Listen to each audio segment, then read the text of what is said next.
A otro tema, porque la Comisión Especial de Infancia del Senado acordó establecer una mesa de trabajo para analizar y también crear protocolos que eviten hechos como el que ocurrió en el Sename de Talcahuano, donde 2 adolescentes fueron baleados por carabineros.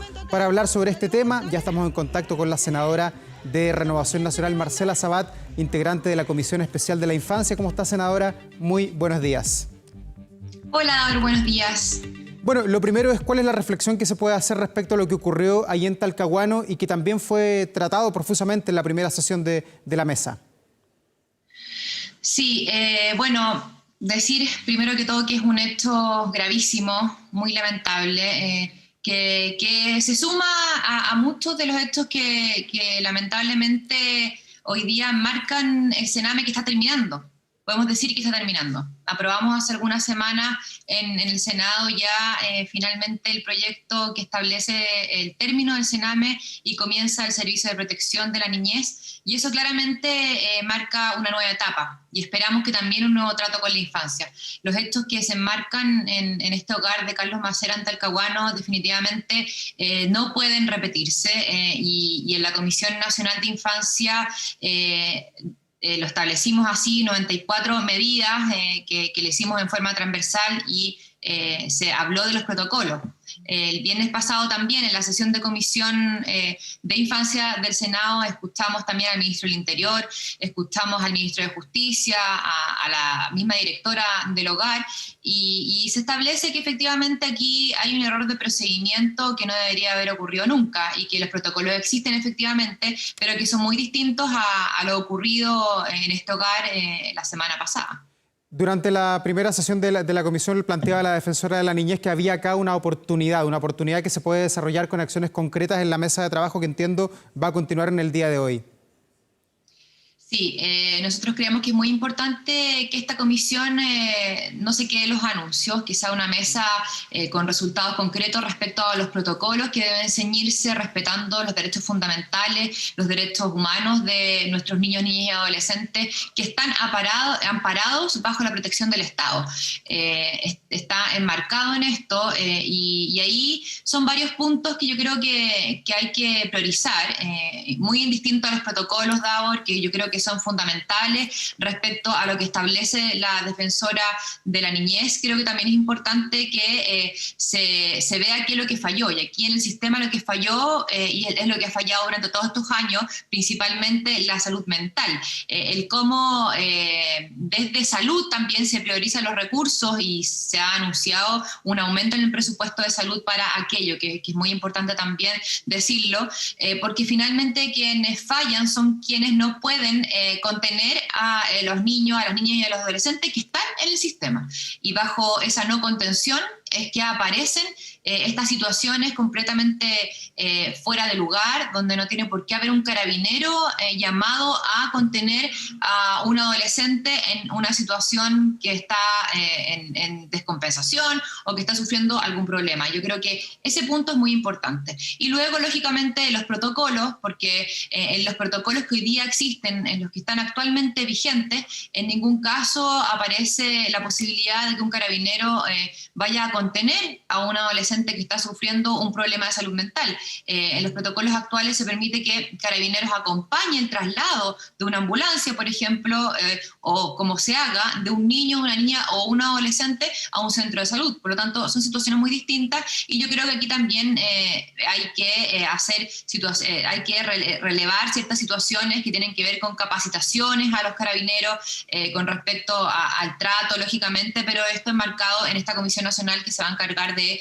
la situación técnica de estos protocolos. Claro, vamos a ver si hay además un nuevo trato allí con el mando nuevo del general Yáñez. Eso en el tema que tiene que ver con el Sename, senadora, pero también hay otros temas que están en la coyuntura. No puedo dejar de preguntarle qué opinión tiene respecto a la decisión del gobierno de ir al Tribunal Constitucional para impedir que el proyecto aprobado por los diputados siga avanzando.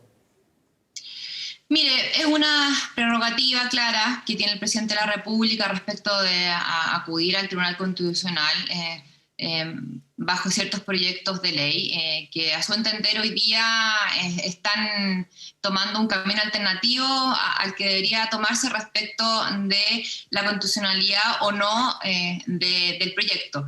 pero yo creo que en términos políticos, efectivamente, esta presentación no debería existir. Yo creo que aquí se deberían centrar los esfuerzos en quizás evitar un tercer retiro y presentar las indicaciones pertinentes al segundo retiro que hoy día existe para que el segundo retiro efectivamente sea para las personas que realmente lo necesitan y podamos establecer, por ejemplo, impuestos para las personas de más ingresos.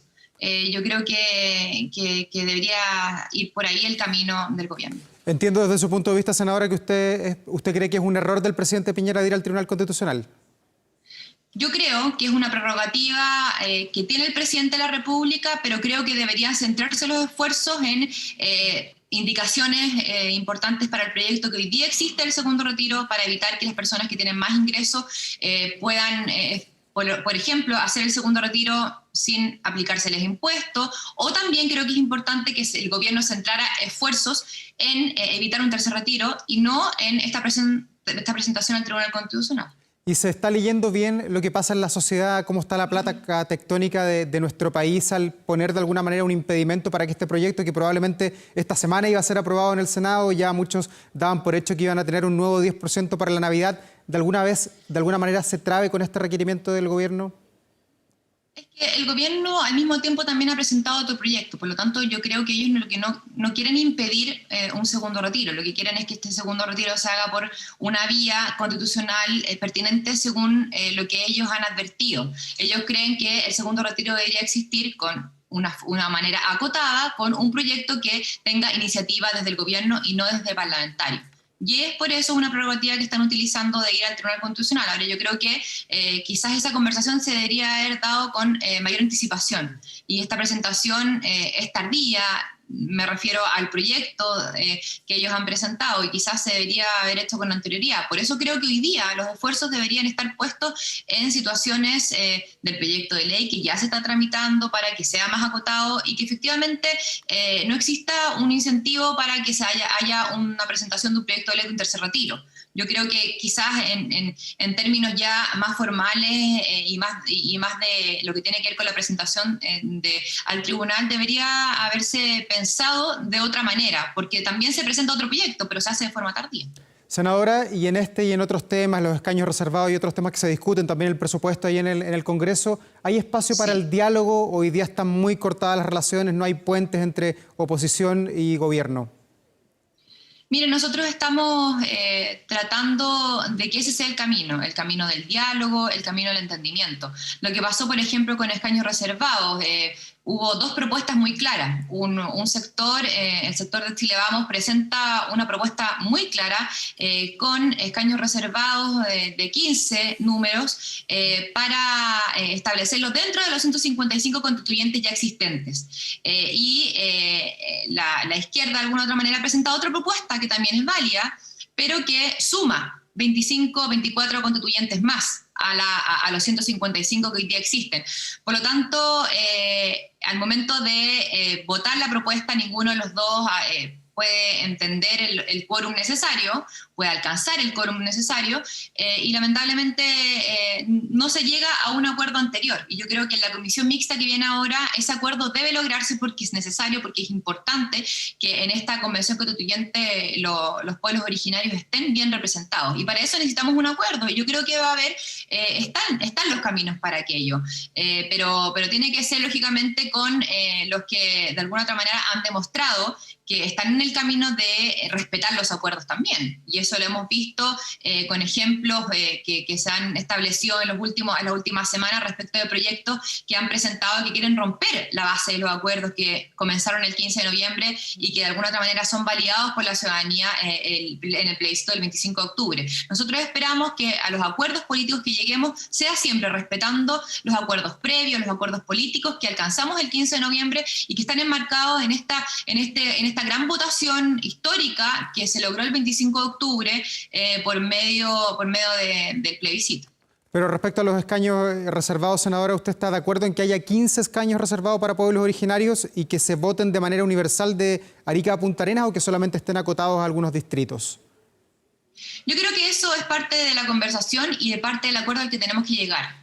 Yo creo que hoy día tenemos que ser claros en establecer esta forma de conversar, que es por medio de llegar a un acuerdo. Entonces, yo no quiero definir, mi postura es clara, es que esté dentro de los 155 constituyentes. Ahora, si aquí hay autodeterminación o si debemos hacerlo en territorio nacional en su totalidad de los distritos o donde hayan más porcentaje de pueblos originarios, eso tiene que ser parte del acuerdo. Lo que siento que no debemos ceder es lo que de alguna manera la ciudadanía validó el 25 de octubre. Senadora, por último, respecto al presupuesto, estamos en días clave, escuchamos reclamos de varios sectores. De hecho, hace unos instantes conversábamos con el rector de la Universidad de Chile, que acusa un recorte de un 20% en su presupuesto.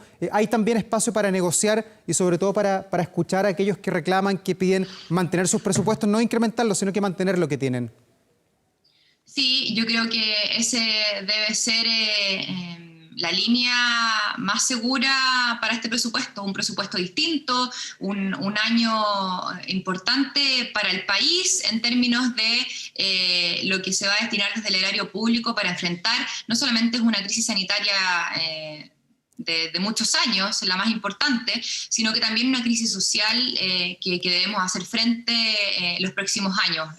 Entonces, yo creo que hoy día debe existir una conversación distinta y una disposición distinta por parte del Ministerio de Hacienda y, lógicamente, aquí también vamos a necesitar diálogo, acuerdos y un debate con el entendido de que estamos en un año difícil, un año complejo y donde al menos deben mantenerse algunos presupuestos para poder avanzar en la línea de lo que usted me ha preguntado. Bueno, hay harto trabajo para esta semana ahí en el Congreso, senadora. Así es. Muchas gracias por recibir hasta ahora nuestro contacto.